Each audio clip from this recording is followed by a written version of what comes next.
அடுத்த hospital bag packing mummy essential part 2 video பார்க்கலாமாங்க.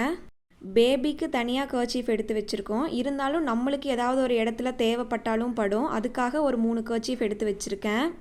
Next கண்டிப்பாக எல்லாருமே எடுத்து வச்சுக்க வேண்டிய ஒரு விஷயம், எக்ஸ்ட்ரா 2 காட்டன் ஷால் எடுத்து வச்சுக்கலாம். எதுக்காக அப்படின்னா ஃபீட் பண்ணும்போது கண்டிப்பாக மேலே போடுறதுக்கு நம்மளுக்கு வேணும். நான் வந்து ஒரு ஃபீடிங் ஆப்ரானும் ஒரு ஷாலும் எடுத்து வச்சுருக்கேன்.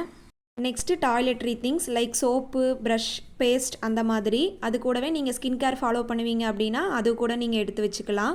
இந்த திங்ஸ் எல்லாமே ஒவ்வொருத்தரை பொறுத்து மாறும். ஆனால் அதில் கண்டிப்பாக நம்ம எடுத்து வச்சுக்க வேண்டியது 2 ரப்பர் பேண்ட், 2 கிளிப்பு, ஒரு கோம் வச்சுக்கோங்க. அது கூடவே பேஸ்ட்டு ப்ரஷ்ஷும் கண்டிப்பாக வச்சுக்கோங்க. அடுத்த 2 விஷயமே வந்து என் ஃப்ரெண்டு சஜஸ்ட் பண்ணி நான் எடுத்து வச்சது. ஒன்று வந்து டென்னிஸ் பால். அந்த டைமில் நம்மளுக்கு மசாஜ் பண்ணுறதுக்கோ ரிலாக்ஸேஷனுக்கோ ரொம்ப யூஸ் ஆகும். இன்னொன்று வந்து வாட்டர் பாட்டில். அதுவுமே சிப்பர் வாட்டர் பாட்டிலாக இருந்தால் ரொம்பவே நல்லதுங்க.